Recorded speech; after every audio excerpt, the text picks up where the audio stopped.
Dave, you know why I love using Zencastr? Is it because the recording quality is better than other methods of recording a podcast virtually? Nope. Is it because they offer a free version for hobbyists just getting started? No, not that. Is it because it's super easy to use for everyone and none of our guests have ever had an issue using it? That's not it. Is it because they offer automatic post-production and transcription services? Negative. Stop burying the lead. Why do you love Zencastr? It's because Zencastr is all of the things you just said, Dave. Well, and they sponsor this pod. That's right, Adventures in Collecting is powered by Zencastr. How about your pod? Get started now with Zencastr and use our code to start podcasting today. Visit Zencastr.com/pricing and use promo code AICPOD to get 30% off your first 3 months of their professional plan or try it for free. That's Zencastr.com/pricing and use promo code AICPOD.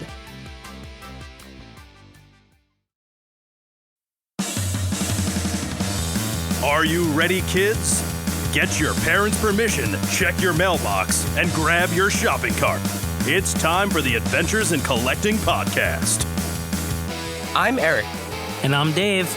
Welcome to Adventures in Collecting, where we talk toy news, culture, and hauls. Along with our journeys as collectors.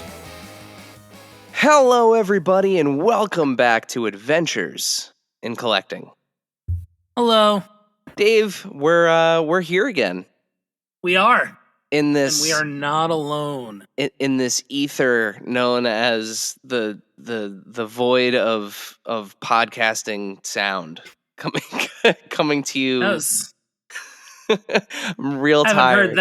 Haven't heard that sort of nonsense since my philosophy class in college. Well, sometimes nonsense is fun, Dave, but also sometimes nonsense is business. And you make business out of what most people would consider nonsense. And that's what we're doing here. I'm real tired, guys. I'm running on very little sleep.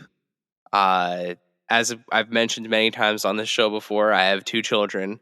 And one of them just doesn't like to sleep. So I'm to say I'm running on fumes would be gracious. but we're here, and we are not alone, Dave. We're not. No. We have a returning guest actually with us today, making his second appearance on the show. He's designed some of our favorite toys for Super 7. Actually, last year a figure that ended up in both of our top 10s in Papa Emeritus. Kyle Wlodyga, welcome back to the show, and we're super excited to chat with you again. Hey guys, hello. I realize I'm waving and no one can see me, just you. I guess I'm just waving to you. It's great. What's up, guys? Also, I did want to ask, did Papa Emeritus II make it onto your top 10 for 22? Because Papa 1 made it onto your top 10 for 21. And, it took me a second. I thought that I talked to you guys last year, but it's been more than a year. Yeah, it has been more than a year. No, he was in my my top 10 he was Was he in mine? I had two Super 7 figures in my top 10. I had Optimus Prime and I had Papa Emeritus. So both are Wlodyga joints. I'll take it. Yeah. Awesome.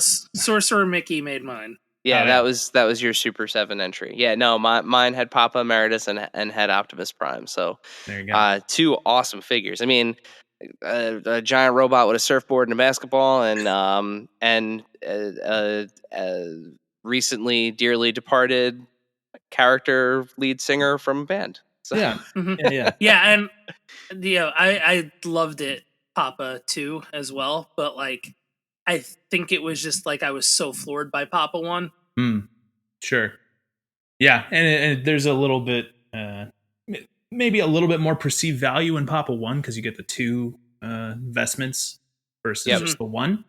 But you get the staff, which I learned recently for no reason is called a ferula. That's the Latin version. It's the popes have their sticks and they're called ferulas. So there you go. Nice. Every day is a school day. He's a ruler with a ferula. That's right. Okay. I regret already telling the facts. So, Yeah. okay. I have a habit of making people regret things, Kyle. So That's off to a great start. So, what's up, everybody? What's up, guys? So speaking of toys and Yeah. figures, before we get into your what you've been up to at Super 7 since the last time we spoke to you, we are all collectors, and we like to talk about the things that we recently picked up. So what are some of your most recent pickups? Oh man, I have way too much. I have way too much stuff. Just today, I got the second 3-pack of Marvel Legends, the Gambit, Banshee, Psylocke one. So for my X-Men 275. So now that team is complete. That's like literally today. And then something I got last week that's been really sitting well with me is the Spider-Punk from Into Awesome the Spider-Verse. Yeah. I love Nice. this thing, and I had the first Spider-Punk, and I don't know what happened to it. And then I was like, oh, maybe I should pick up another one of those, and it was like $200, and I was like, I don't need another one of those. I'm good. Yeah, I don't think there's anything else, but I think those are the ones worth mentioning, or the ones I can talk about. How's that?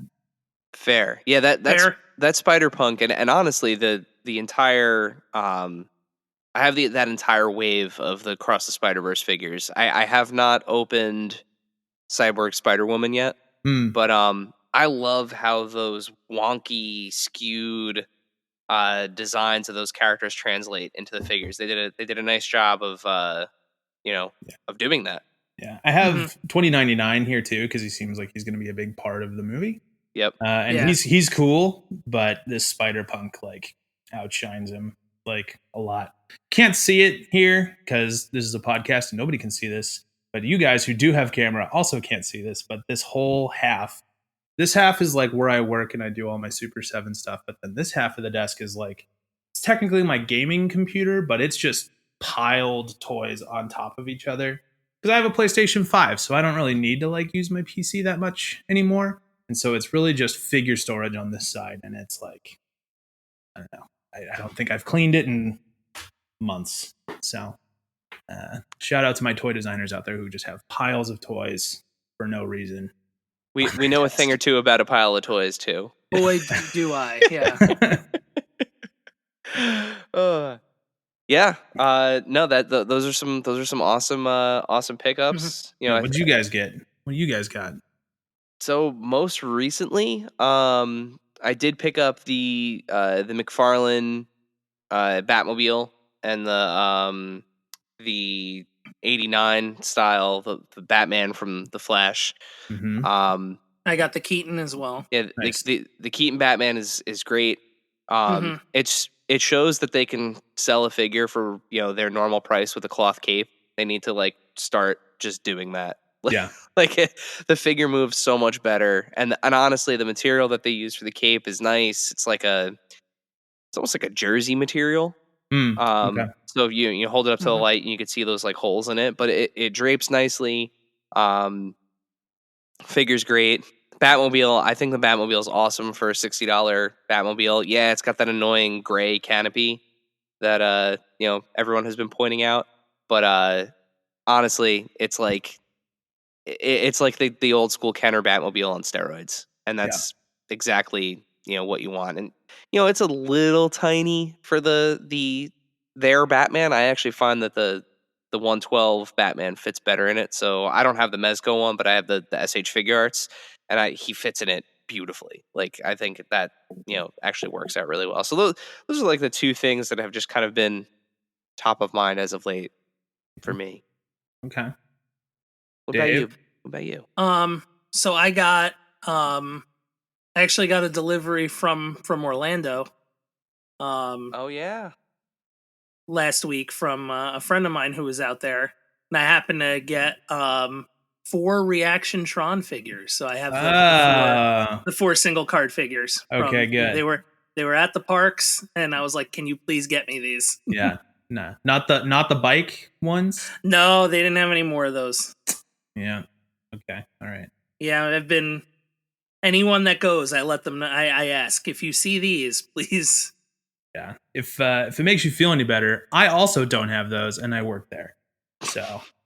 Yeah, they were up on Shop Disney for like 30 a seconds. hot second. Yep. Yeah, that sounds about right. But yeah. We sort of expected that to happen, I think. Definitely. Yeah, I mean those Tomy, right? Tomy was the original. Yeah, the original ones that did the Jolly Rancher Tron. Ones? Yeah, figures. So those are just seeing figures again in that form factor, and it's incredible. Like I hope that line characters that have not had figures. Yeah. Yeah. And even you guys do such a good job over there of doing like the glow in the dark and like the light reactive figures. Like I feel like the world is your oyster when it comes to expanding that line and paint variants and plastic variants and a whole second movie. That's right. I hope so. If somehow Tron becomes my segue into making Daft Punk figures, like I'll take it. I don't care. Whatever it takes at this point. Hey, they cameo. They're canon. I know. I mean, it's a bummer you have to do them in like their white outfits or whatever, or black. They're white. They're wearing white in that. Yeah. Right. Yeah. But it's the same helmets. Their helmets. It is. It's the same helmets. It's the same helmets, and then hopefully we can just be like, hey, look, we already have the heads tooled. Just like let us make the leather jackets or the the Seinfeld puffy shirts they wear when they first become robots in Discovery. I don't know. Daft Punk was sort of my Ghost before Ghost, where I know all of their lore and that stuff. So that's definitely a bucket list to get ahead of questions that are coming in like an hour.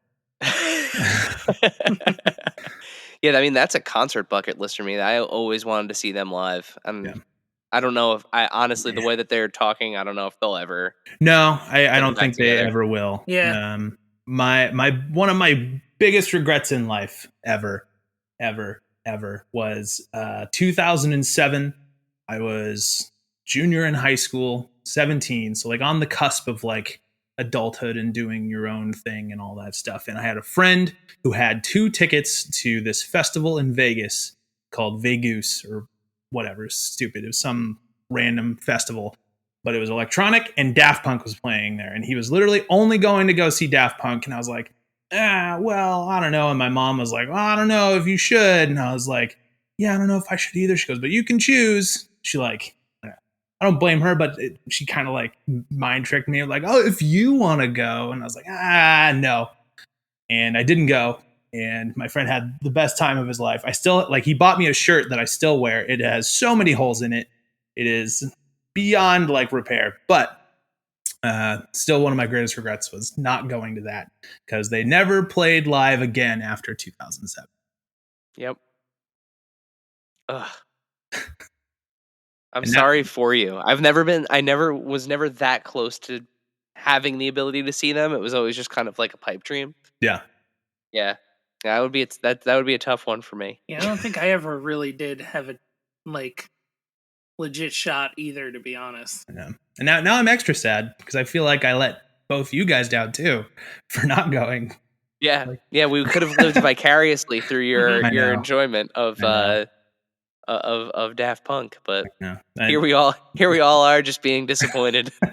I guess just making action figures will have to suffice. So Daft Punk, you can make it up to me by giving us the license and letting us make your action figures. Daft Punk, if you're listening, first of all, thank you. Second of all, why? Second of all, let Kyle make figures of you. Damn it. Yeah. All right. Well, making figures is a perfect segue into this next question, which is remind our listeners because it's been a while. What do you cover over there at Super 7? Man, it's a wide breadth, and I think I told you about when I first started Super 7, like the first year I worked at Super 7, I did like 30 brands or something like that. And as we've grown, that the amount of brands that I've on has kind of gotten more and more siloed a little bit. I am now an associate art director. I'm not just a product designer. I kind of oversee how the lines are looked at and how they evolve, and kind of do some of the line planning for some of the brands, as well as the like design part. And specifically, I'm in charge of Toho, Power Rangers, heavy metal. So like Ghost, we mentioned before, King Diamond, Cliff Burton, Motorhead, all those guys, and Ninja Turtles, as well as some of the one-off horror things. So if you're familiar with like our Nosferatu or Metallica Mutant, I did those. And I realize I'm like looking around the room like a psychopath. Like, what have I worked on? Because it's like all around me. Oh, Conan. I do Conan as well. I can't believe I forgot that. We just had a whole launch this week. But maybe cut that part out. Who knows? So that's okay. We're gonna talk about Conan. We got you. Don't We're worry. gonna get to Conan. That's fine. So yeah, I do a little bit of everything. Those are the brands I mainly work on, but I'm in the conversations for Thundercats and GI Joe and basically everything Ultimates now. I'm at least part of the conversation in the peripheral, saying, "Hey, what about this? Hey, what about that?" Yeah. So I own those, but I touch a little bit of everything when it comes to Ultimates. You got your hand in the pot. Yeah. Mm-hmm. Getting burned. So you mentioned the Turtles, so we'll start there. Yeah. Super 7 recently revealed a new wave. Tell us who's in it and a little bit about what inspired the design for those. Oh figures. man, now it's a test. Hold on. I did those so long ago. Hold on, let me. No, I know this. I know this, don't I? I know this. Hold on. Wave 10 is the red shirt Casey Jones, classic rocker Leo, Karai, and Ninja April. Right? Did I get that right? Mm-hmm. Right. Ding, ding, ding. Cool. Perfect. Yep. Awesome. Nailed it. I remembered my own work. So those ones are unique in that like we're looking for some opportunities to like revisit older characters that were earlier in the line that perhaps need a refresher or just a different look. So like Casey Jones, like that Mirage look where he's got the red shirt and the blue pants and like the white Nikes and stuff is like kind of like in my brain as like the first comic Casey I ever saw. And so that just made a lot of sense. And, Casey was in wave 4. We're now on wave 10, double digits. It's actually my first double digit wave of anything. So that's pretty cool. But it's been 6 waves since Casey was available. So we felt that it was time to give him an update, give people another opportunity. So you get that new recolor and you get a little bit more added value with the like battle damage head where the mask is like cracked half off. So that was fun. That is not from anything. We just made that up because we thought it looked cool.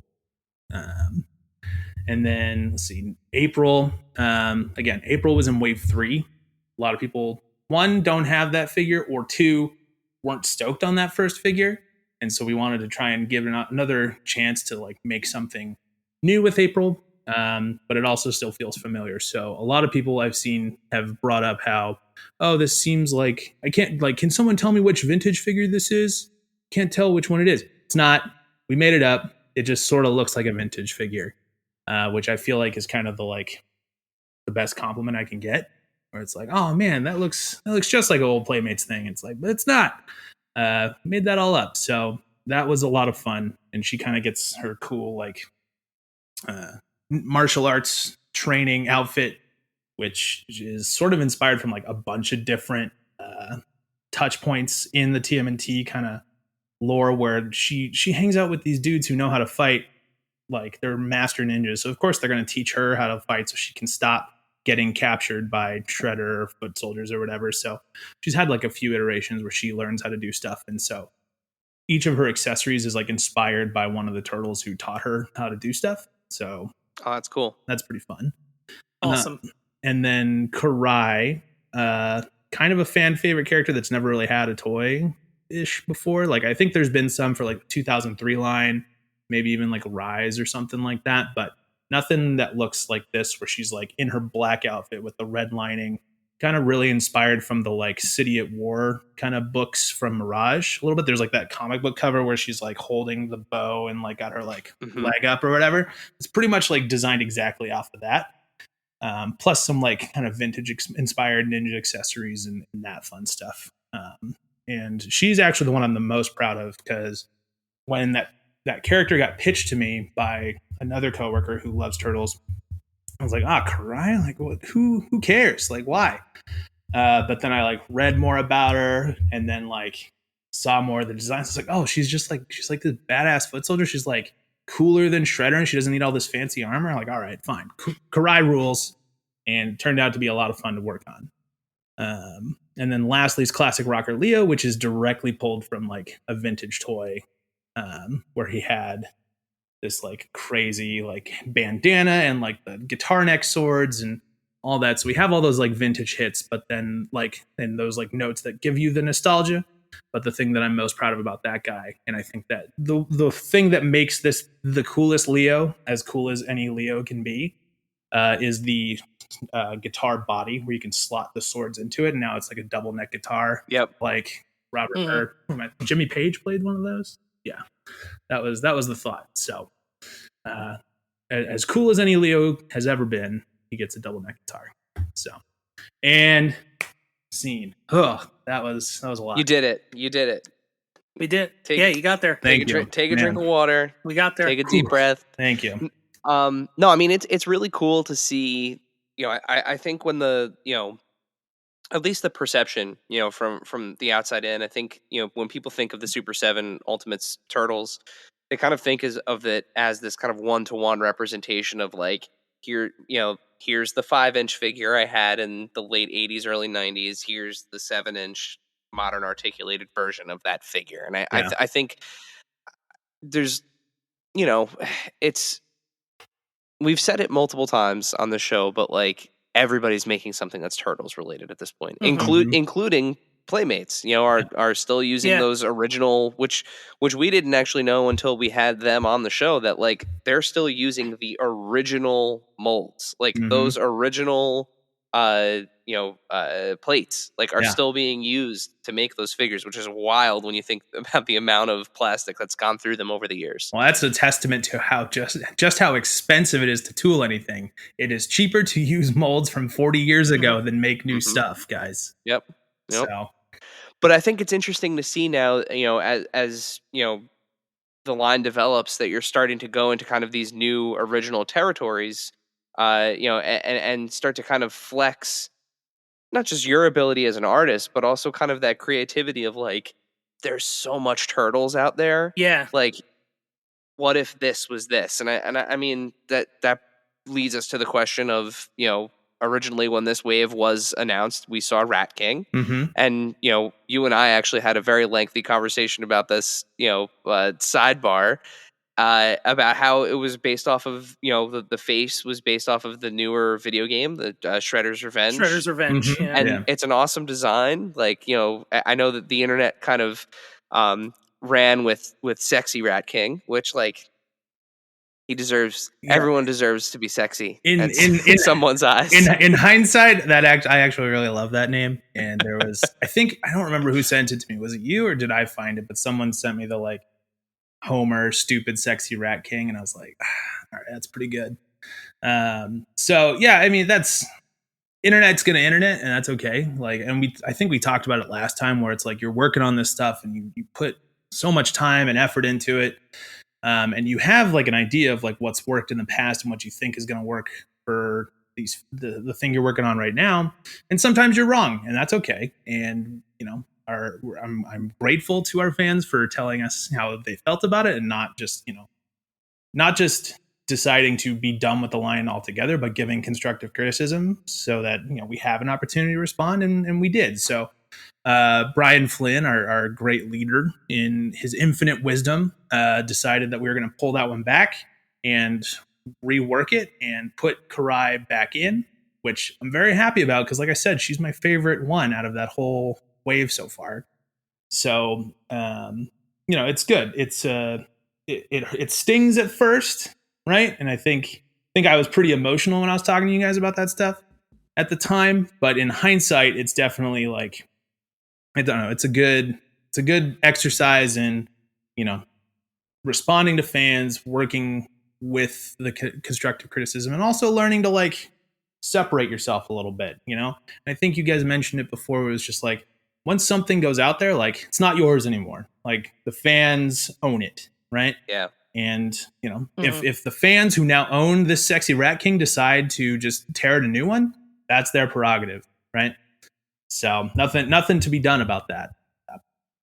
Yeah. Okay.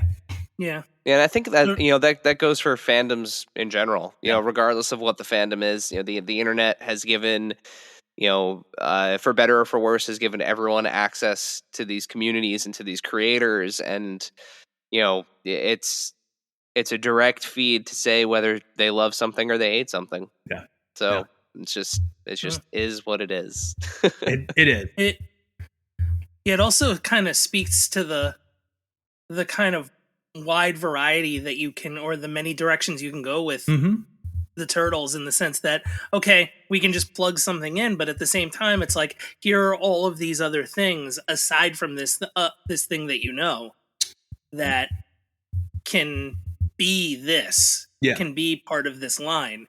It doesn't just have to be one thing, which is kind of the amazing part of it. Like we were saying before, everybody's doing Turtles, but like, to kind of bring it to a new place is interesting and exciting. Honestly, that for me as a designer, that's the most exciting part. It's sort of like, I realize that there's some people who are like pushing back hard on like, oh, this isn't the vintage toy just redone like I was promised in the beginning, but like we've also been adding new accessories, adding new heads, adding new parts to these figures that, like, while yes, they feel like they fit within the vintage realm, they're also completely new, and they sort of take the figures into a new direction. Like examples that come to mind are like, we've been doing this as early as like wave 3 with April. She had her like headset head that was never in the vintage toy. We had wave 5 Samurai Leo had the mask, which never in the vintage toy, but it turns it into a completely different figure. It feels even cooler, but it still feels like very vintage in the same lane. Ace Duck coming with the machine gun and the like cigar head, which everybody loved, but that's never part of that character. We just like, oh, that looks cool. Like, let's maybe what if he did this, and we had that, and everybody liked it. But then there's kind of like a disconnect when it's like a whole figure, I think. But overall, I think I've seen more positivity for like a brand new figure like Ninja April than like something that was vintage expired, like Rat King, where it was very much vintage, but there was like one tweak that they didn't necessarily like, and that's okay. To that point, though, the Gorilla in Wave 7, completely new. Everything about that is brand new, and one of the better selling ones, actually. Yeah. So, who knows? Yep. And that's all to say. Even as much research as we do, or you can do, like sometimes you just can't predict what's gonna work, what's not gonna work.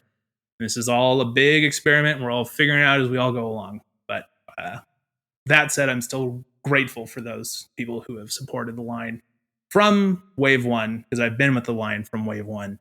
So it's been a crazy journey. Like I said, my first wave of or line of figures that are double digits, which is no small feat. Most lines don't make it that far. So it's pretty rad. That is, it's a huge accomplishment. Huge 100%. So speaking of our sexy friend Rat King, what does the future hold for him? What is that figure? If you can provide us with one, is there an update on what's going on with him? Sure. I can't necessarily speak to like the design specifically, but we are taking a little bit more of a reference point from the vintage figure that people kind of expect. I can't really exactly say what he's coming with, how close it is to the vintage figure, but I will say that it is going to be in wave 11 now. Okay. So you won't have to wait that long to see Rat King, and that's just the plan for now. Barring any acts of God or licensor issues, scheduling issues, any of that stuff. Just in our post-pandemic world, anything can happen with figures and things that are shipped overseas and logistics and all that.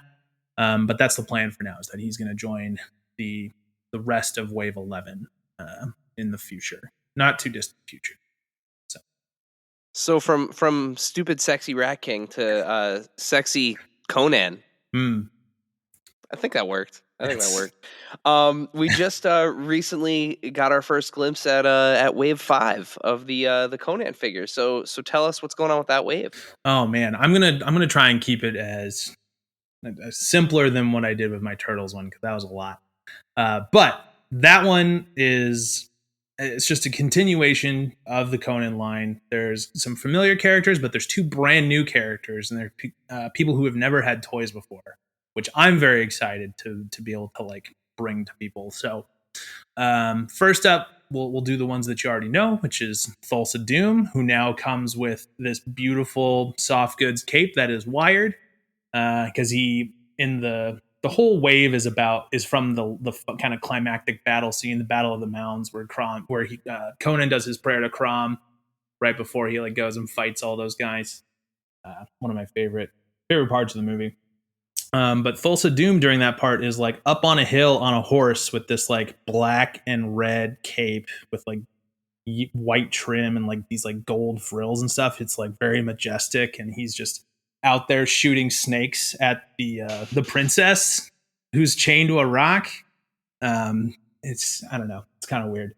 But if you've never seen the movie and you're hearing this and thinking this kind of sounds like a fever dream, you're right. You're right. Yeah, exactly. It is. It's probably one of the best swords and sorcery movies ever in the best way, hands down. So the Thulsa Doom more or less is the same as the first Thulsa Doom, except for he'll come with new hands. He'll come with his bow and a snake to shoot out of it, and then he has the new cape. And don't 100% hold me to this, but the plan right now is to update him to be pinless. Oh wow! Okay. So because that first original one had pins, but again, barring any acts of God and other post-pandemic weirdness that could happen, we'll see. That's the plan right now, though. I prepared this because so we talked about this a long time ago. My first time I came on here, Mythic Legion's Balius, which is the brown horse, right? Was on my top 10 in 2021, because who knew that you needed a good articulated horse figure, right? Cut to, I know that and when I got that, I was like, oh, I know that they're going to do a black one eventually because it's Mythic Legions. Yep. And I was like, how sick would it be if you could have Thulsa Doom on the black horse with the cape blowing in the wind and all that stuff. So cut to me getting prototype of the soft goods cape today. Oh, that looks awesome. Oh, wow. And so, yeah, very excited about this. I have to send this back to the factory, but this was I don't know. It's a weird phenomenon to describe, but it's when you work on something or you think of it in your head as a toy designer and then you get to have it here, it's like literal dreams come true, because you're oh, I thought of this because I thought this would look cool, and then here it is, he sits on the horse and it works, right? So love a wired cape. Yeah. I was gonna say, I was just pulling it up so I could kind of look at it while you were describing it too. That's awesome. So that's going to be a lot of fun. I'll put this here so you can see it the whole podcast. And I do this at my own detriment, because you've seen me talk with my hands a lot, and I'm probably just going to smack him right off the horse. But we'll see how long that takes for me to do that. So we've got Conan, we've got Thulsa Doom. Right. I just talked about Thulsa Doom. I haven't even gotten into the rest of the wave.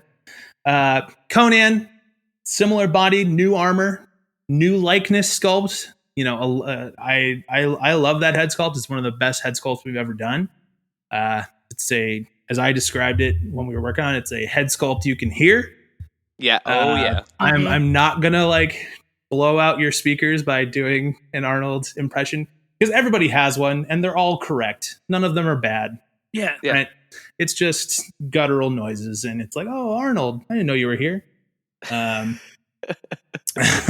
So that's fun. Excited to see that guy. That head sculpt is incredible. That's like, if I achieved nothing else, I made the like best looking. I helped direct the best looking Arnold head sculpt, and that was sculpted by a guy named Tom Schunard, who is on Instagram. He's awesome, super talented. This whole wave was sculpted in house, actually, other than Thulsa Doom because he's a reissue, and the whole team crushed it. So shout out to them. Who had an awesome time sculpting all of the new Conan stuff. And speaking of two new characters. Jerry Lopez finally gets his figure. Subutai. He's waited a long time. That's right. I saw someone commented like he should come with a Jerry Lopez surfboard, and I was like, that'd have been great. But I might just give Optimus's surfboard. There you go. To Subutai. But yeah, Subutai is a brand new figure, completely new body, brand new armor pieces, new like leaner physique for the Conan line, and he has all of his accessories. His like little, I think it's probably like a normal size sword, but to like compared to like the Atlantean sword, it looks like a butter knife. His little butter knife like goes into his sheath.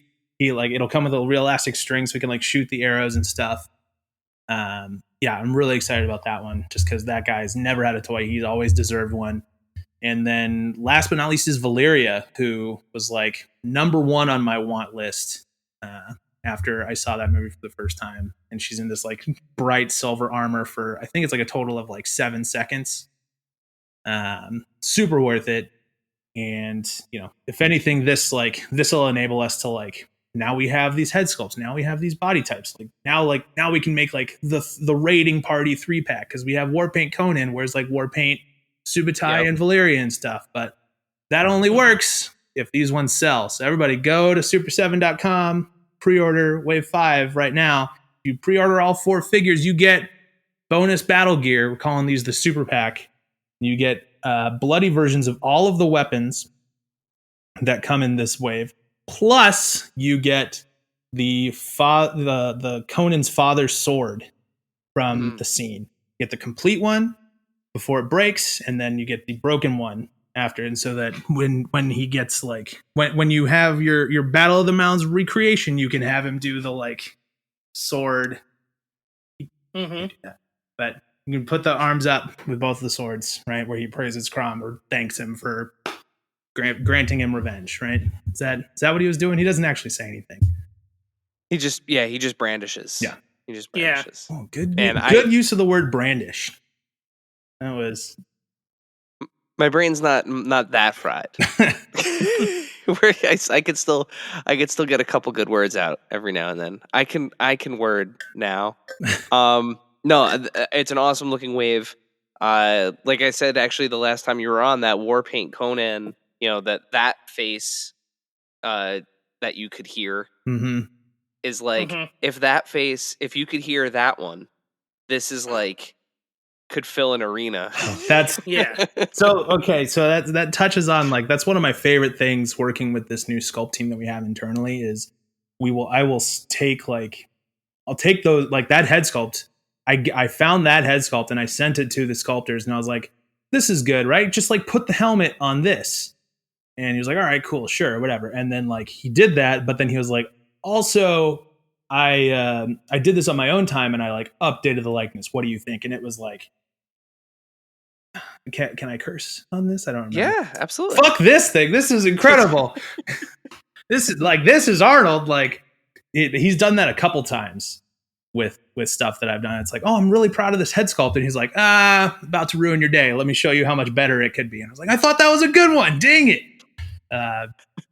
So he's the Pedro Pascal meme. Yeah. What if it were better? Yeah, exactly. Life is good, but it can be better. That is 100%. So it's very fun. I'm really proud of that head sculpt. And now I kind of wish we could just like go back and do that screaming Arnold head just for everything. not even like old Conan figures, but like Optimus Prime, you get Screamy Arnold. Like, Papa Emeritus, you get Screamy Arnold. Like, where can we fit Screaming Arnold in? Yeah. Everywhere. That's the super pack incentive bonus for everything now. Is you get another version of that Screamy Arnold head. From the Pinnacle to the Yep, exactly. Oh man. So, anyways, I'm very stoked on Conan Wave 5, and I think you should be too. Yes, and like Kyle mentioned, the something that Super 7 has been doing lately, which is awesome, is if you pre-order directly through them, there's that nice little bonus that's exclusive. Yeah. So definitely check that out at Super7.com. Yeah. Right. Yeah. So from we're gonna see how this one works now. You've been doing some segue gymnastics, and it's impressive. I was gonna throw the pre-order due date in there too. Oh yeah. Go ahead. Yeah, go for it, because I don't know that. Yeah, through Friday, June 2nd at 6 p.m. That's right. You heard it here first, or I don't know. We said it first. Why did I say first? You heard it here 15th. I don't know. Yeah. You heard it here eventually. Yeah, that's right. As our buddy Toy Shiz likes to say, it's one of the best toy podcasts. Yeah. Out there. We're one of them. Just one of many. So from giant swords to giant monsters. There we go. Well done. That's a professional, everybody. There it is. We mentioned that or I should say you mentioned. We didn't mention anything. You mentioned that that Toho is one of your wheelhouses there over at Super 7, and what you guys have shown off so far. I got to see a bunch of it at New York Comic Con. When you had it on display, they're looking awesome. And as you and I have discussed at great length how much I love all things Godzilla. Yeah. It's been a little while though since we've had an update. Yeah. So where are we at with waves 1 and 2? And can we expect to see kind of anything teased or announced in the near future? Yeah, I think we definitely can. I need to check the Super 7 pre-order status page, so I'm not giving out false information. But yeah, if you go to super7.com/pre-order status page, it'll tell you exactly where everything that you've pre-ordered is right now. So for Toho, I have seen pre-production samples, which means that they're in production now, the factory, because that was a little while ago. So the plan is to have them leave the factory at the end of May and then ship to customers around mid to late July. So you'll start to see those hit around Comic-Con time, I think. At the very, that's probably at the earliest, if not a little bit later. Again, post pandemic, I feel like everybody kind of has their expectations in line of like just delays. Big old asterisk on those dates. Yep. Mm-hmm. Then Wave 2, similar. I have not seen pre-production samples. I have seen a test shot here of Godzilla, but not Mechagodzilla yet. So that's a little bit behind schedule, but that's that pre-order came later. So the plan there is for that to ship out to everybody mid-September or so. So I think you can expect to start seeing that wider release in October or so. Then the Shogun Godzilla, which we debuted at Comic-Con last year. I just sorry, I keep looking away from my mic. I just saw deco samples of the Shogun Godzilla, and it works, which is pretty great. Actually, well, this is the test shot.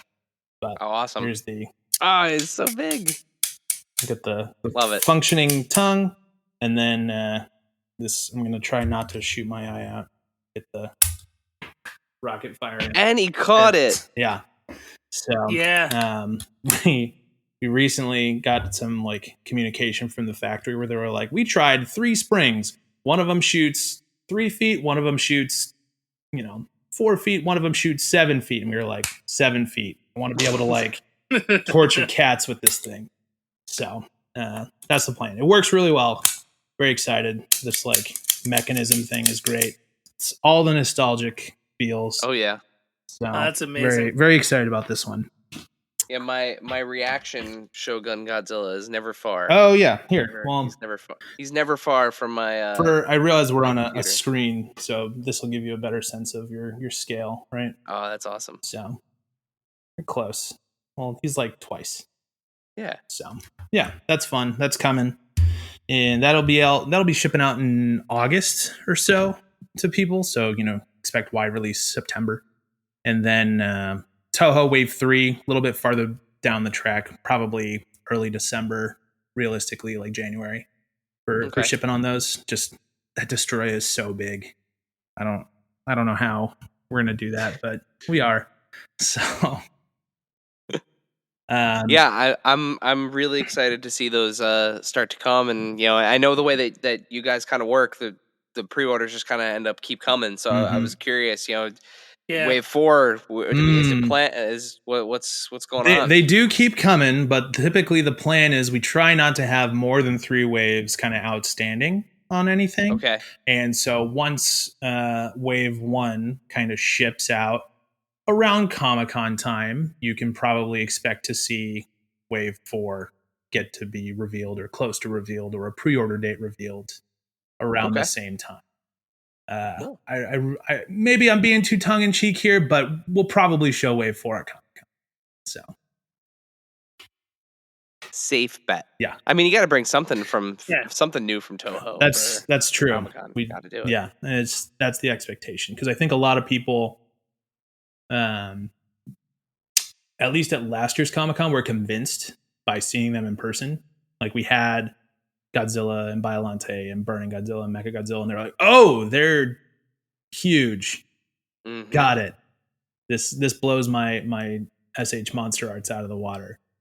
Yeah, they're real big. Yeah, and that's not to, I typically try not to tear someone down to raise myself up, but like, because I this whole shelf here, you can't really see it, all SH Monster Arts, I love them, but it's just like night and day. It's like SH Monster Arts Bio Goji is like 6-ish. It's like 5.5, 6 inches tall, and ours is 8 inches tall. Yeah, it's huge.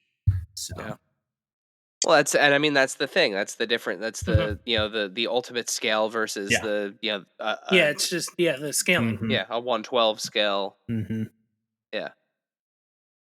So excited. There's room for everyone. That's right. Exactly. Okay, everyone get in. Everyone get in the pool. Yeah. And now, a word from our sponsors.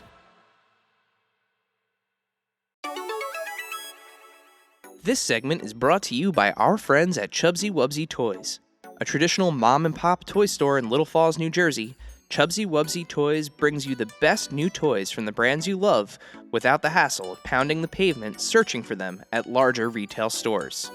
Visit them in person at their brand new home at 101 Newark Pompton Turnpike, Suite 1 in Little Falls, New Jersey for their grand opening on Saturday, May 13th, or online at ChubsyWubsy.com. That's ChubsyWubsy.com. And tell them Adventures in Collecting sent you.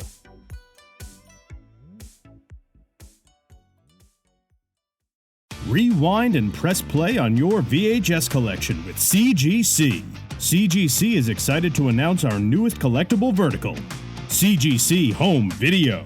As a division dedicated to authenticating and grading your VHS collection, our experts are ready to help you encapsulate your favorite video cassettes.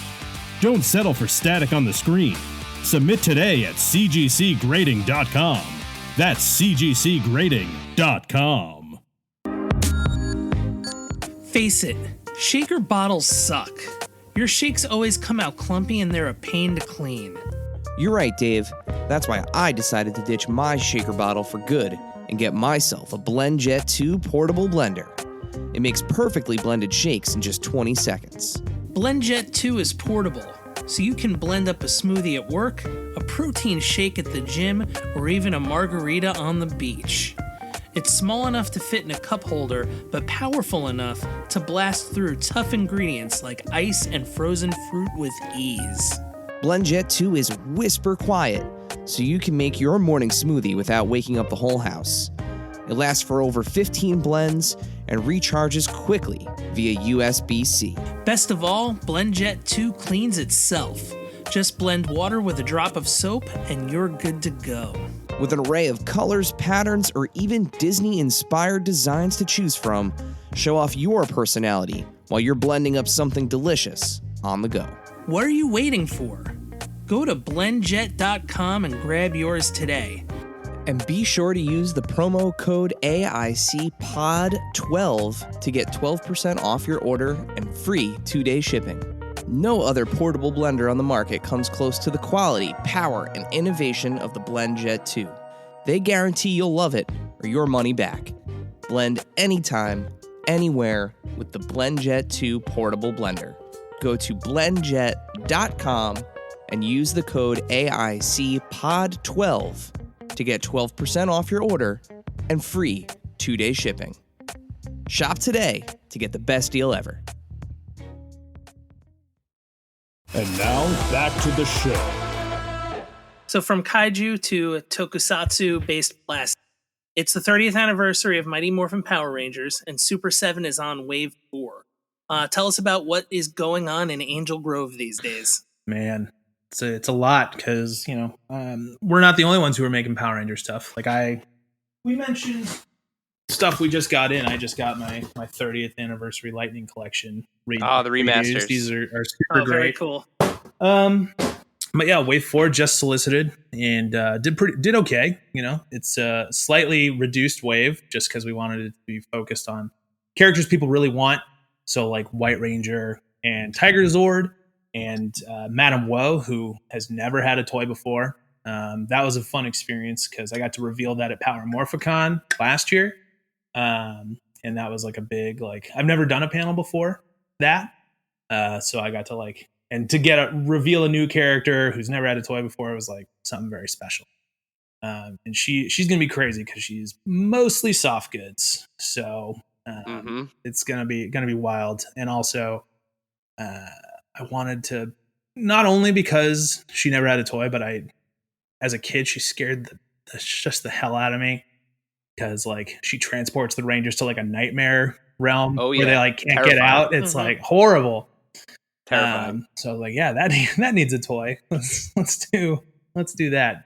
See how many therapy bills we get in the mail. I actually remember that character gave me nightmares. Yeah. And I was embarrassed to admit it to my friends who watched Power Rangers, but I was this character is far too terrifying for after school television. Which is crazy, right? Because it's kind of compared to some of the wild monster designs, it's pretty tame looking, right? Yeah. It's an existential fear. Yeah. Yeah, exactly. So yeah, we're rolling on that. There's a Wave 5 of Reaction that's I think almost done. I'm not sure when that's supposed to be released, but I've seen test shots of that. I'm not on Reaction anymore, so it's harder for me to stay up to date on what's coming in Reaction. But that was the last wave I did, so I know that one's coming at least. At least that's a plan. And then. Yeah, we're kind of trying to figure out what does the future of Rangers look like for us. I think in the near future, you might start to see some convention exclusives as I'm looking directly at one down here with my eyes. So I think you can expect to see that in a big convention that's coming up soon. But after that, kind of sky's the limit. I have plans for Wave 5 and beyond. But we kind of just need to check and see how sales do, right? I think it's not that it's struggling. I think that there's just like you said, there's a lot of not noise. It's just everybody's doing some kind of version of the Rangers, right? Yep. So that those dollars are divided, and that just you have to make as a collector, you have to make choices, right? I'm just one of those unwise collectors who doesn't make choices and just buys everything. But I keep looking in the mirror and be like, why can't I buy a house? And not thinking, not doing enough introspection. So, hey, it's one of those things where, it's just, it's not so much that there's noise and you have to make choices. It's that everyone is doing the kind of like, how did I put this to somebody the other day? Like when you had one of your action figures as a kid, just whatever, whether it was a Batman or a Bandai Power Ranger figure, like simple articulated wrestling figure LJN, right? In your Mhm. head, when you were playing with these things as a kid, like our imaginations took over, and like we like an arm may have only been going like up and down, but like in our heads, like that character was doing backflips and like was able to bend in ways that was not possible. Like it just our brains kind of filled in the gaps. Mhm. And now here we are sitting as adults, and like these figures can actually do these things now. Like they can actually bend and articulate and do all of these crazy get into all these crazy positions that like the action figures in our imaginations could only do. So I think we're in a like our age group, our generation, whatever term you want to use, we're in this very, very intense situation where everybody is just kind of like swinging for the fences, Mhm. and it's tough to say no. It's and very tough to say no. yeah, you don't just have like we did where it was like there's one. Yeah. Yeah, There's one Andre the Giant, there's one Power Ranger. Mhm. There's one only one person is making Ninja Turtles figures. Yes. There's one, Yeah. Michelangelo, Mhm. and this is how you get Yeah. it. Now there's like you have the choice, or Yeah. you can, you know, get what you want from all Yeah. of them. I mean, There's no wrong I answer. showed those remastered Lightning Collection figures. I have all the other ones. Mm-hmm. I have the glitter yellow, I have the normal yellow, and I have the 2-pack yellow from Scorpina. Did I buy this yellow too? Of course I did. Cause I can't say no to a good Power Ranger figure. So And she can go like this. that's right. That's right. Yeah. Yep. Yep. So something else that unfortunately, Mm. the community lost the Green Ranger this year. We lost Jason David Frank, very tragically. He has had such an impact on the collecting community, the fandom, his presence at cons, just you name it. The guy's legacy is incredible. What has it been like, as a designer, to have the opportunity to continue carrying on that legacy through through figures of featuring his likeness? I mean, there is no like comparison like what he did for like Power Rangers and just honestly just kind of like fan conventions and engaging with fans and like how celebrities view that like is it's I don't know. There'll be nobody else, nobody else like him ever. Again, I think first of all, it was the first celebrity death I've ever cried over, so that was wild. Because I remember because I was getting ready to go to Designer Con that day, and I like checked my phone, and I was like, "What?" And I was late that day. I didn't show up on time, and they're like, "Well, where were you?" And I was like, "Green Ranger died, man." So and people who I wasn't working Super7 booth that day, but like people who know me at work as the Ranger guy, they're like, oh, that makes sense. They like even said sorry for your loss. I was like, I didn't know the guy, but it was a big deal. Still is. When we were working on Wave 4, it was actually slated to come out a little bit earlier than this past month, and we were actually working on the White Ranger likeness for Wave 4 like around the time that happened, and I don't know, it was kind of hard because you're looking at all of this reference of him, just picture after picture. It's like, oh, does his nose look like that or that kind of stuff, and it's like, man, like I don't know, like it felt like a hole, but it also felt like he was so important to this brand and to these fans, like that, like he is Power Rangers. Like it's hard to say otherwise. And so doing him like justice and trying to make the best likeness for him and the best figural representation, I don't know, it's weird and probably a little bit selfish to say, but it helped me kind of like come to terms with it And I say that it's selfish just because I didn't know the guy. I was just a fan. But like White Ranger was my favorite as a kid. I'll tell an embarrassing story in that I did not know that the Green Ranger was a thing until I was like 14. Because by the time I got into Power Rangers, it was like 1994, 1995. Green Ranger stuff was long sold out, and he was never on the show again. So I was all about the White Ranger, specifically the Falcon Zord. Yeah, Like that's how late I got into Power Rangers, because it was just like slightly like I was alive, but I like didn't have comprehension. And so like White Ranger, Falcon Zord, like that was my guy. And so it was like the one I've been like waiting to do, super excited, and then like, oh, he died. yeah. So if anything, like I hope we did justice to him. And I know that the sculptor, same guy who did the Arnold head, is a huge fan. His name is Tom. He went by Tommy as a kid, like so. Tommy was like his guy as well, and I know that he really wanted to do him justice, and I think he nailed it.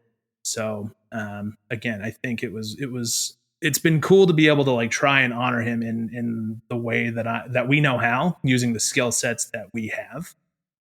And I'm not sure that registers with people. And like I said, I do feel weird about it a little bit, but at the same time, it's like, I don't really have any other ways to contribute to his legacy other than action figures. And I was grateful for the opportunity to do so.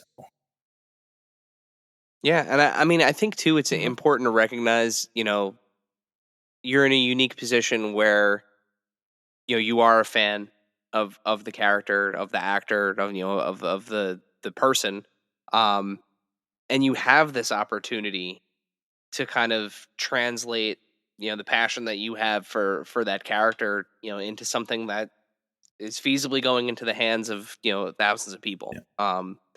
And I mean, I think that's really cool, and I'm right there with you. I was starting to kind of age out of Power Rangers, as kind of Mighty Morphin Power Rangers was ending, but like the height of it for me was that movie with Ivan Ooze and the White Ranger. Like when I close my eyes and think of the Power Rangers, I think of the movie costumes, those like bulky leather versions of them. The motorcycle outfits. Yeah. But that Falcon Zord was great Yeah. as a kid. Like I loved the thing I loved about that Zord for a moment, just as a tangent. Yeah. I loved that when you folded the wings so that like the rockets were facing forward, that you could also tilt the head down so it was looking like down the barrel at its own. Yeah. So cool. Yeah. Yeah, I'm a big. That was my first Lightning collection figure. I don't have many, but when they put out the White Ranger the first time, I was like, yeah, I need this. This is something. This is something I need. He was my second one. The first one I got was Zed, which was a gift from a coworker, and I was like, oh, this is pretty great. Like, do I need Power Rangers again? And then I saw like what, and I was like, all right, I need Power Rangers again. So it was really cool.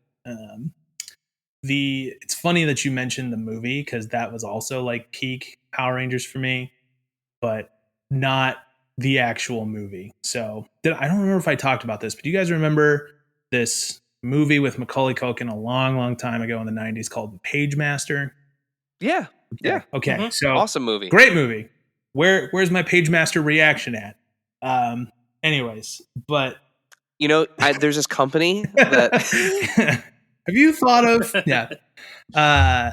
So I got that VHS as a kid, like the like air cushioned white plasticky, you know what I'm talking about.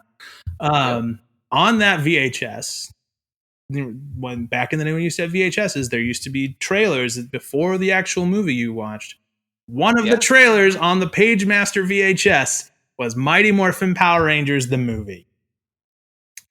And I mentioned it in the last time I was here, but I was never allowed to watch Power Rangers as a kid because my parents thought it was too violent. So it became like forbidden fruit. I got to go to my cousin's house. I got to go to my friend's house where I can just get it anyway. They'd still buy me toys. They'd still like let me dress up as a Power Ranger for Halloween, but I couldn't watch it, which feels ass backwards in hindsight. But I'm not going to critique my own parents here, even though I just did. But twice in one episode. That's right. Yeah. I'm sorry, Mom. But the thing with that is like, because the only thing I had was this Page Master, I watched the trailer for the movie 8 billion times, like, give or take. It was like to the point where like that part of the VHS is like worn down.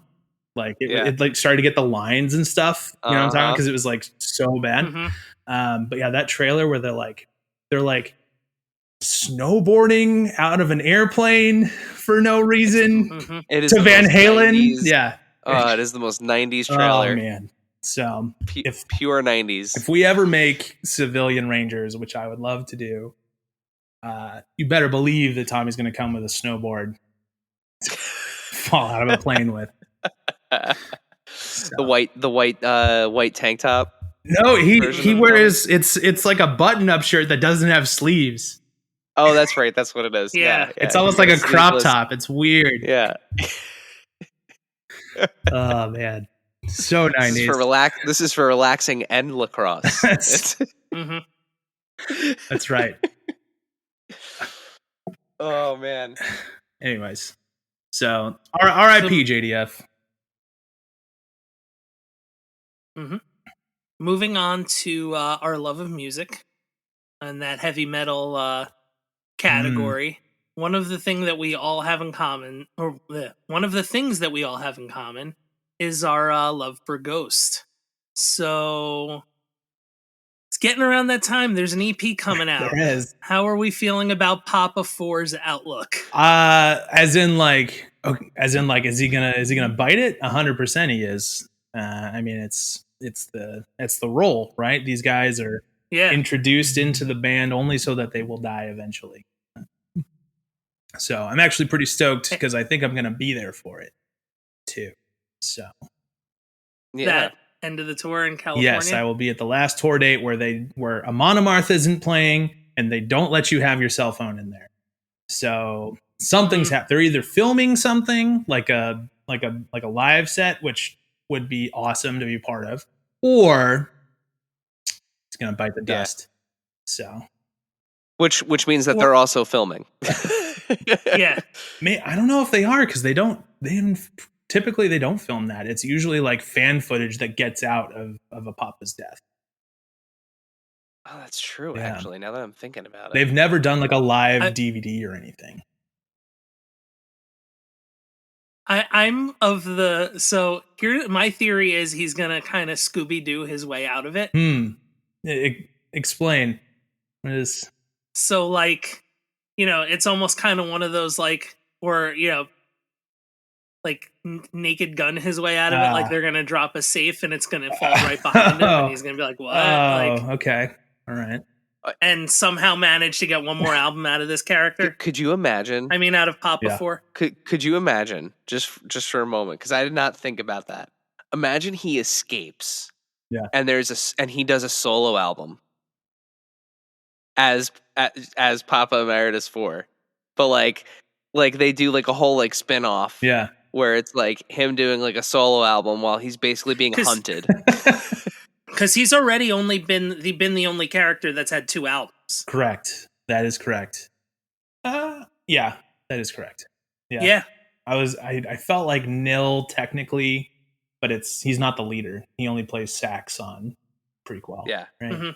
No, that's actually not like a bad idea. Like I kind of like, I don't know, I feel like there was some dude from the 60s, like a Jim Morrison or like a John Lennon, who was like went out into the wilderness and like recorded something and like started like drop. I can't remember who that is. Maybe I'm making it up for like my own headcanon, but that's a great idea actually.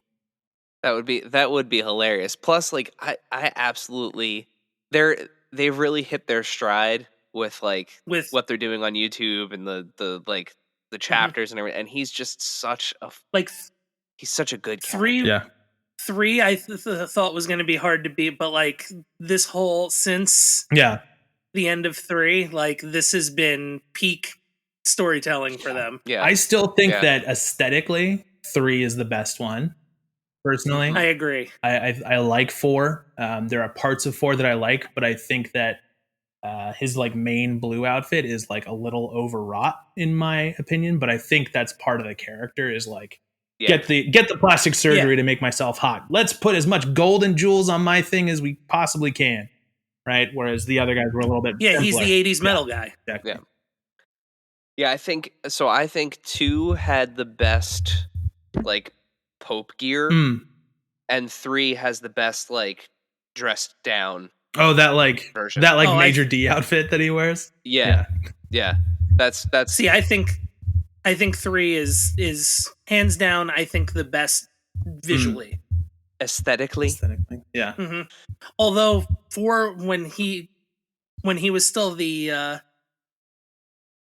Cardinal and he came out in the white suit for that one tour, like that ruled too. So he was the first one to have like multiple costume changes, which as a toy designer is like, all right, look at all these these recolors I can do now. Yep.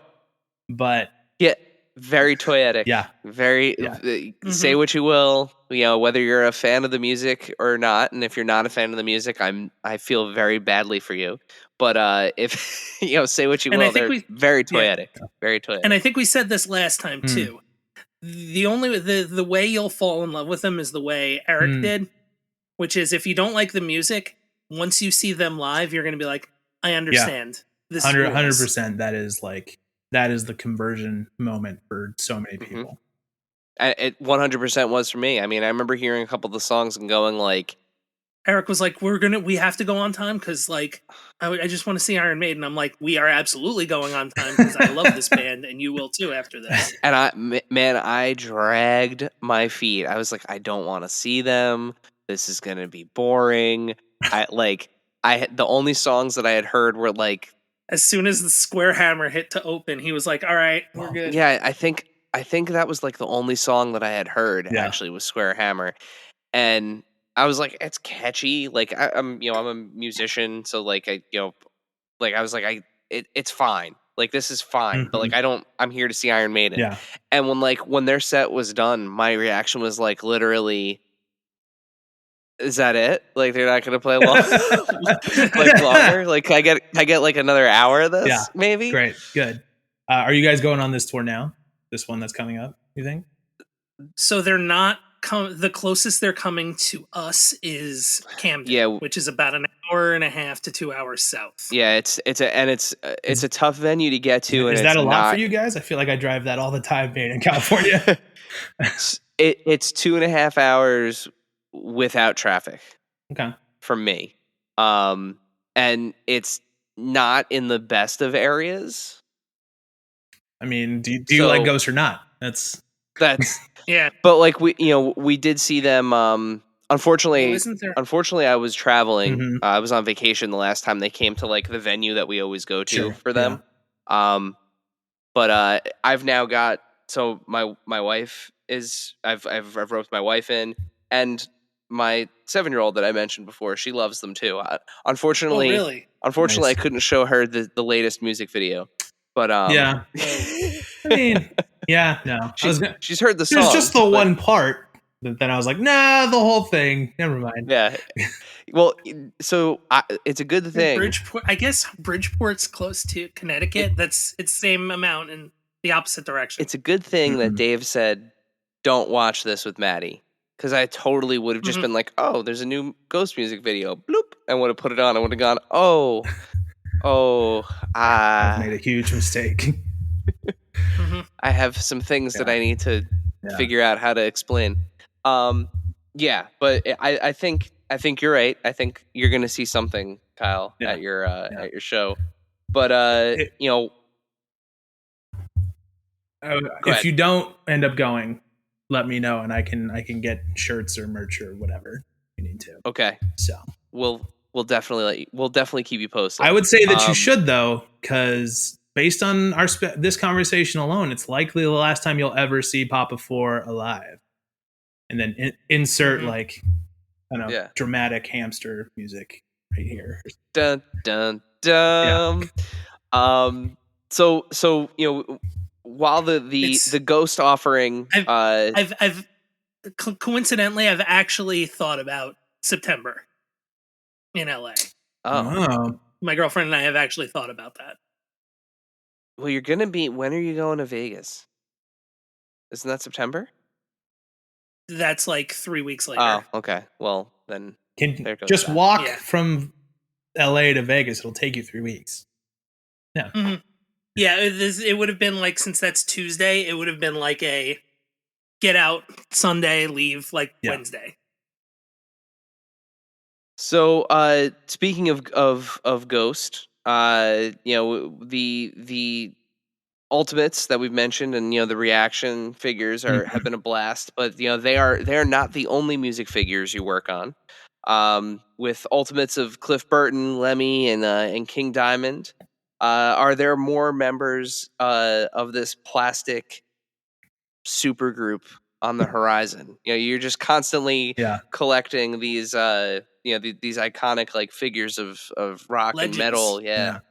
So who else are we adding to this band? I Is mean, do you have any hints for us? there's probably some future versions of existing guys coming. They're like we mentioned, there's like 7 papas we could be doing potentially. King Diamond has a lot of costume changes, as we illustrated with the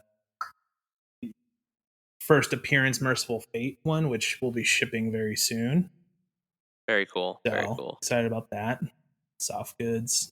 For those at home, I'm showing this off to them, and you don't get to see. So, I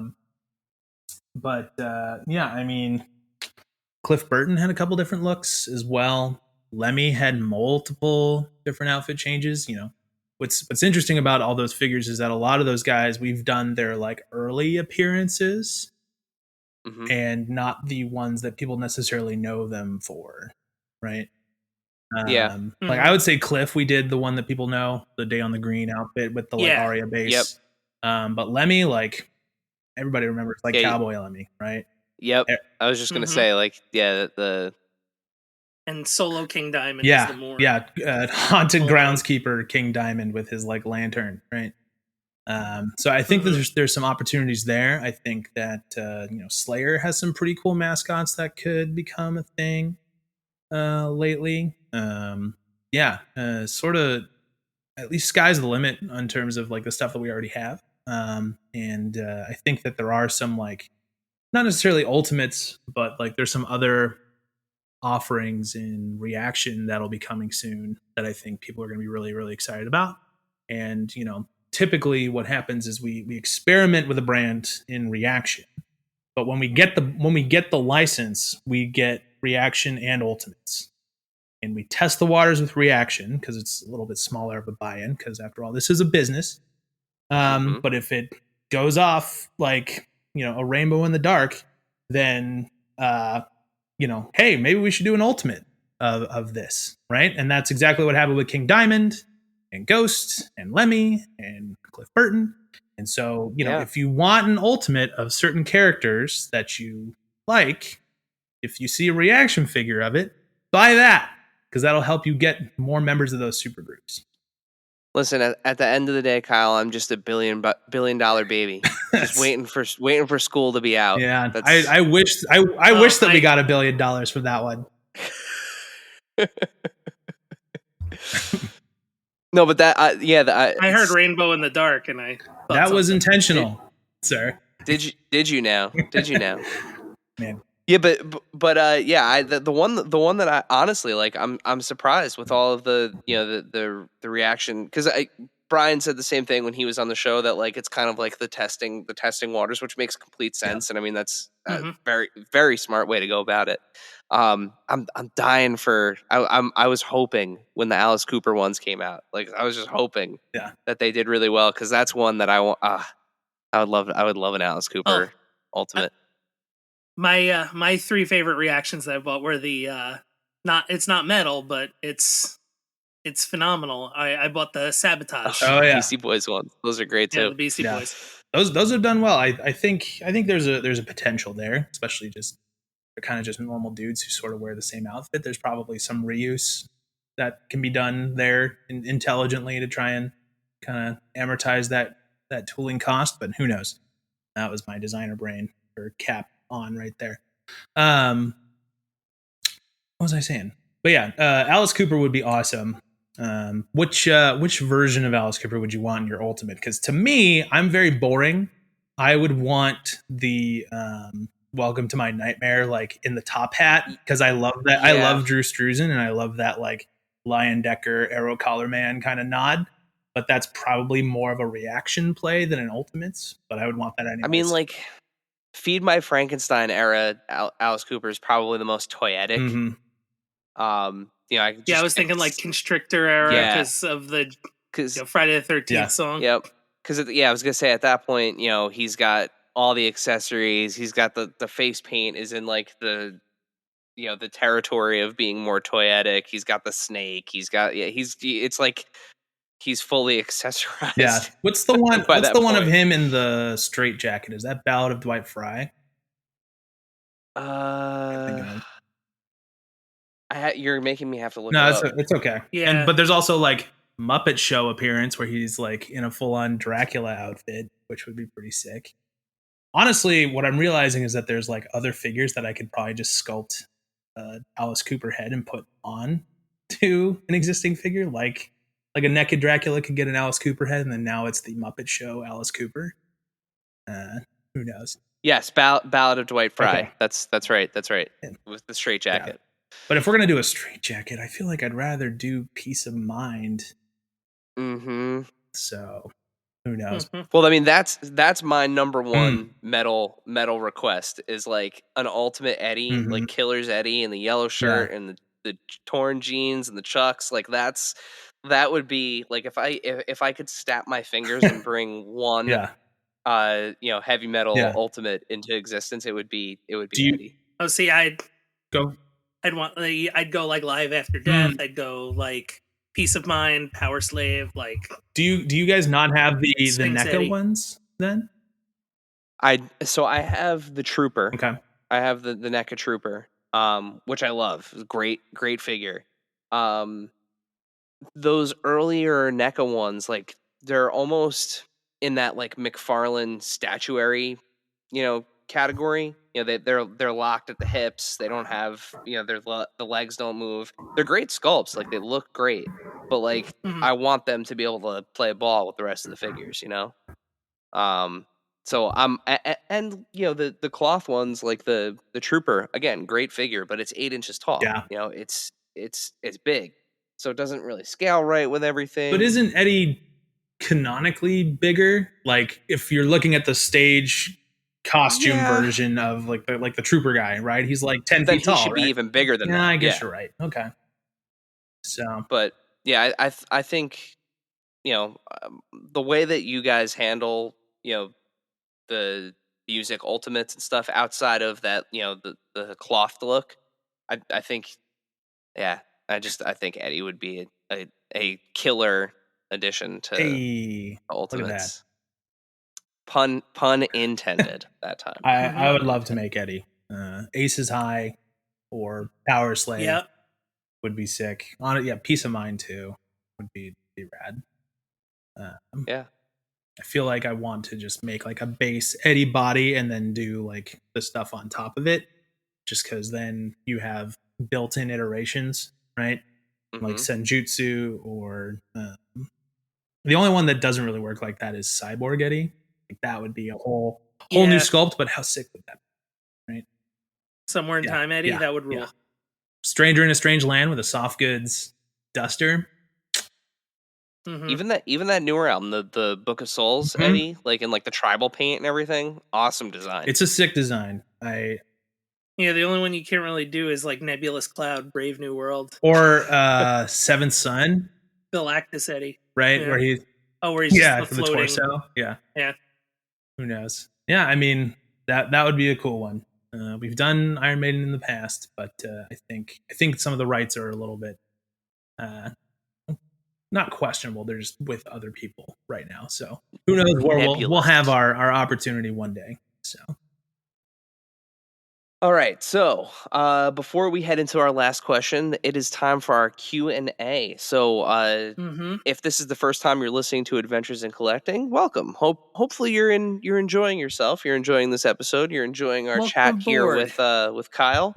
Thanks for coming. Thanks for listening. But something that we do every time we have a guest on is we'll post on Instagram and Twitter, and we'll post that we have a certain guest on and give people the opportunity to submit questions, and we will ask them on behalf of you. So so if you're not there, smash that subscribe button and hit those likes, hit the little hearts, and answer the form that has the question Notification bell too. and that way we could see your question and every time, add it to the Q&A. Every time. Oh my god. So you'll need to follow us at AIC_podcast in order to do all of the things that Dave just told you to do on the internets. So we have 3 questions. We've we put this down to 3. Yeah, we have 3. Right. So the first question came from a bunch of people who asked the same thing. And that is do we have any updates on the Turtle Van? Yeah. So Turtle Van, we were reworking some of the tooling. There were some parts that we weren't 100% happy with. And for the price point, this thing needs to come out perfectly. So we were working on some of that stuff. And we just got the revised test shots of it. And one of the benefits of a post-pandemic world is that we are all working remotely. I work in San Diego. Some of our team works in LA, and our headquarters are in San Francisco. But when we have a huge team like that and everybody needs to take a look at it, sometimes that can take a little bit longer to look at stuff. We build this into the schedule to try and accommodate for that. But all of this is to say that right now the party wagon is on a road trip down to me. So it flew from our overseas partners to our headquarters, where Flynn and Josh looked at it and had all of their comments, and then it started riding the rails, hitchhiking like a hobo all the way down to LA, where it looked at the production manager. It was at his house where he gave his notes, and then now it is bumming rides all the way down to San Diego, so I can look at it and make my comments. And once we get to that, we'll get into deco sampling and all that fun stuff. And all goes well, it should be shipping around early December, January or so. Awesome. Yeah. I'm very excited because I have not seen it in person yet. I've only done digital images, and so I sort of like when I saw the Godzilla stuff for the first time, like at scale, I was like, oh, dang, that's really big. It's a little bit of like, oh, what have I done? I'm imagining a very similar experience here because it's something stupid like 18 by 24 or something. I don't remember. It's huge. It's like when everyone got that Thunder Tank. Yeah. It's like, oh. Yeah. It's smaller than a Thunder Tank. So I got that going for me. But it's not by much. It might have actually taken the PCH. Yeah. I'm just make my notes to the factory. Like, tires are really worn. It's like, because you drove it here. Threadbare. Yeah. All right, Dave, you want to do the next one?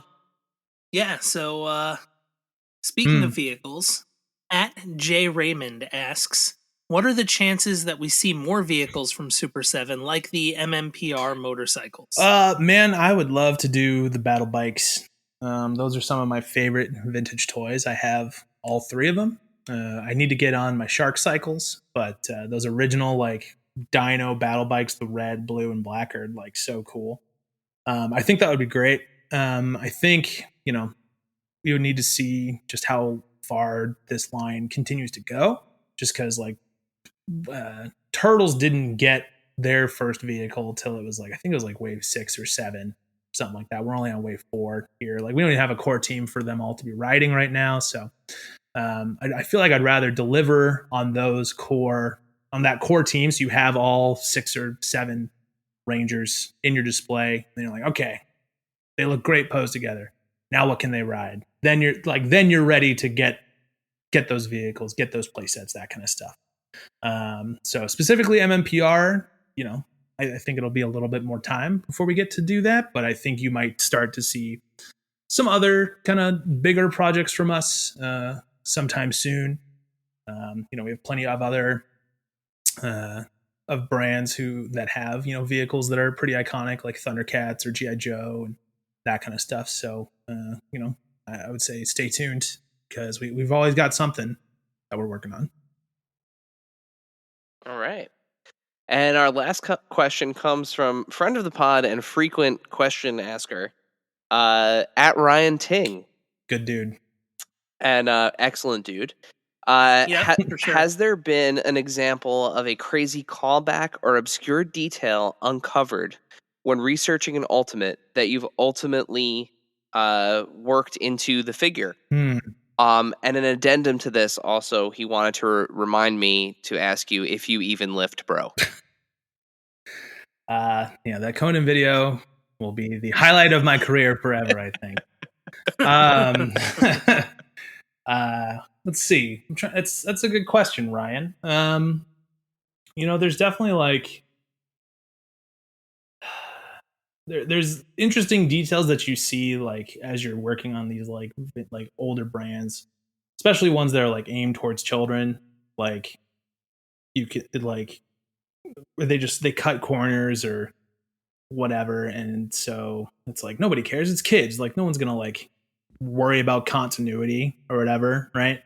Here, so specifically, I'm thinking Power Rangers. If you there's two of them that come to mind for that. It's not we put Tommy's back tattoo or on a figure or something like that. That would be ridiculous, and licensor would say no. But so we were working on the Megazord for Wave 3, and there's some footage of the Megazord where you can see the dude's armpit who's in the show, in the suit, or he fights this other robot that we were working on, where the Zord comes out of the ground, and it's this super zoomed in shot, and the head of the robot has a triangular mask that comes down to a point for the chin. Mm-hmm. And there's it's just dark between the chin and the sides of the helmet, and in the dark sections you can see the dude's eyeballs poking through. And so I we worked on this sculpt, and we haven't released this figure yet, so people who know Power Rangers could probably figure out who I'm talking about, but I won't say. But if the way that the head is constructed, you have to pull the face mask apart just for drafting and molding and all that. You take if this figure ever comes out, if you feel brave enough to rip the face mask off of this figure, you will see two sculpted eyeballs underneath. You glue the mask on top so you can never see it, so it doesn't matter. So that's fun. And Easter egg eyeballs. Yeah. And this was good. And I was I stalled long enough because I thought of another example after that. So with Power Rangers, if you look at King Sphinx, I realized that our friends over at Hasbro kind of caught some heat for not painting their whole figure with the wings or the face or whatever, and that's costing is costing. You make decisions as a designer that sometimes you yourself are not stoked on. So I get it, but if you look at that the reference of that character, you can tell that once the American production company got that costume, it started falling apart. There's duct tape on it, and then they spray painted red or gold or blue on top of it to hide that stuff, but it kept falling apart. And so as you go on in the episode, his wings get more and more colorful because they're trying to cover up the fact that it's just deteriorating. And so for ours, we went with like the full color, like breathe on this thing wrong and it'll fall apart version, because it's like multicolored with all the blues and the reds and like the duct tape and stuff. You didn't put duct tape on it, but like, you know, you sculpted duct tape texture. We sculpted duct tape texture into the party wagon. That was a me thing, because I remember janky buses and how you just duct tape those seats. But yeah, so King Sphinx, I think in a world at one point, what I'm trying to say is that Hasbro's Lightning Collection King Sphinx had the correct deco at one point, but then it eventually got so much color on it because it was falling apart in the American version that's what people remembered. So Hasbro was right all along. That's what I'm trying to say. And then the last example I can think of, that was for you, Ryan, is we working on the reaction Toho Wave 2 Gigan, like just came out. Super fun. I love that figure. I really like how it turned out. The wings that he has, it's like three kind of saw blade looking things, if you're familiar with Gigan at all. And that's a glue in piece as well. And the sculptor, this lovely woman by the name of Tessa, they said, hey, look at this. This has to be molded this way. And they put like a cross, like a cross section on the back of the wings that would then lock into the body, right? Just kind of like square peg, square hole, that stuff. But it looked like a Christian cross. Okay. Me being the idiot and metalhead that I was like, this is all good. This looks great, but flip the cross upside down. And they were like, what, really? I was like, yeah, do that. And they're like, okay. And so if you, again, are brave enough to destroy your own figure, you should be able to see an upside down cross on the inside of Gigan. I'm sorry, Toho, please don't cancel our license for that. That's right. Awesome. Well, that brings us to the end of our Q&A. You have survived. You did round it. 2. You did it. You absolutely did it. And now you get one more surprise.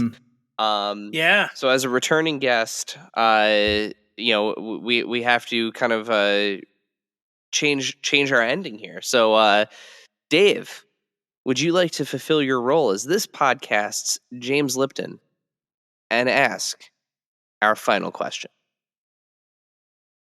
Well, yes, I would. So, as a returning guest, you have already answered the final question that we ask to all of our guests. So, we have prepared an alternative final question for you. What is the one toy or collectible that you've always wanted but have never been able to own?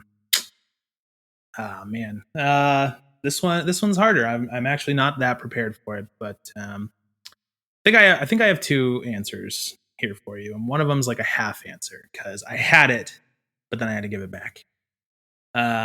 So first one is the Gargoyles Castle playset. I remember from Kenner. I remember wanting that as a kid. Never got it. Thought it was the coolest. Gargoyles were my jam. It's not to say that I was like Gargoyles starved. Like I had the Road Ripper bike with Brooklyn and stuff, which was such a cool toy. It had like the stone facade you could like pull off of it because the bike's a gargoyle too. Everything's a gargoyle. That's right. But I remember wanting that castle playset and being like, oh man, how cool would that be? You just have this huge thing. And I realized like it's kind of affordable. It's like I think a mint in box one is like $200 now. So I could probably get it if I wanted to, but it's like I almost don't even want it now. It's better on the internet in the box what I think it is rather than like, oh, it's this. Ew.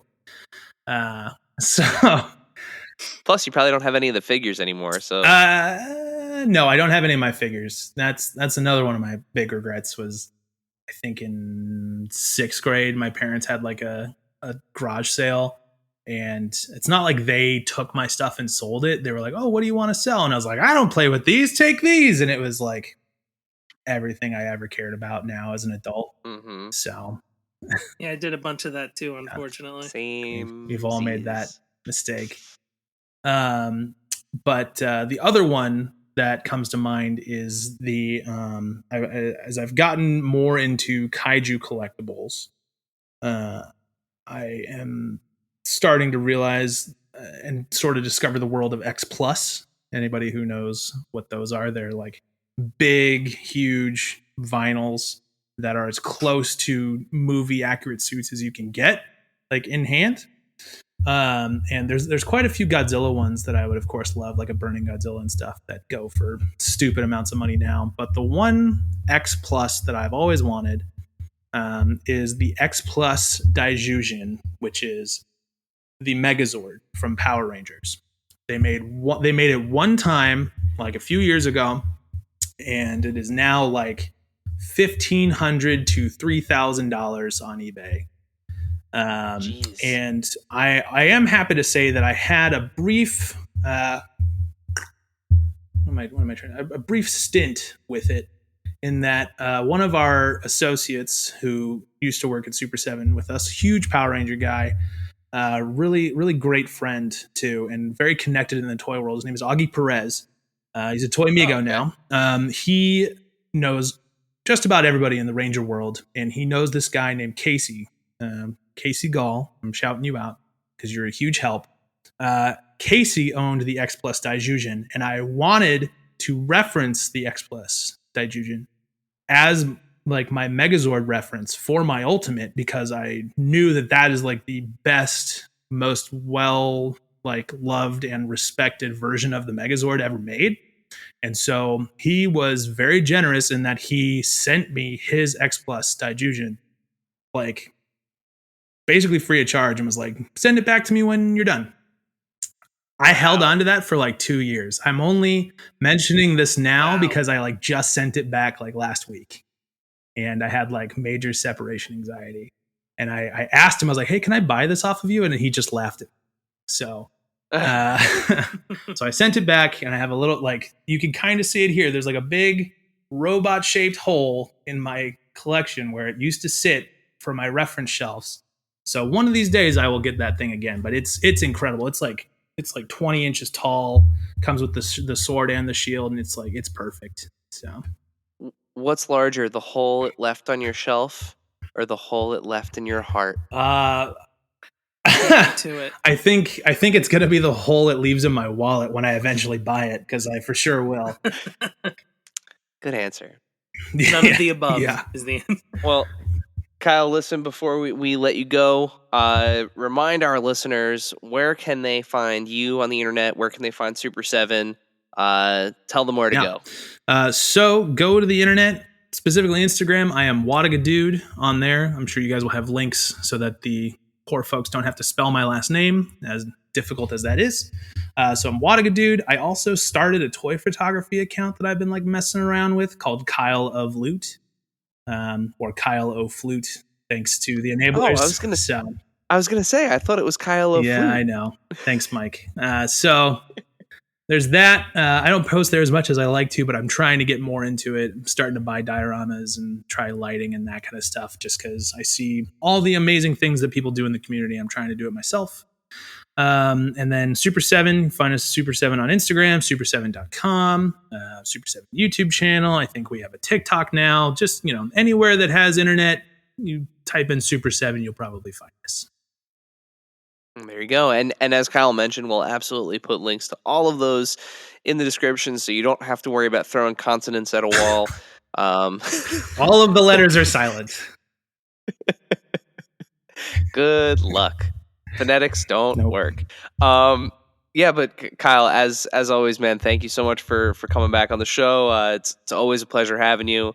Let's not wait a year and a half until have you come back on again. We could do these things sooner. I'd hate for you guys to run out of last questions to ask. So, that's Dave's favorite thing to do. He's I already have another ready for you. So, yep. There was two to choose from. Right. Yes. Well, it sounds like we yes. have to do it again. Part 3. Yeah. Part 3, the rubber The match. trilogy. Mm-hmm. Well, with that, Yeah, I was gonna say everybody won. There's yeah, no rubber yeah. match. Brain soup. I like that. It's soup. It solidifies. It just goes back and forth. Dave, send us home. Are you on the square? Are you on the level? Is your brain made of soup? Bye, everyone.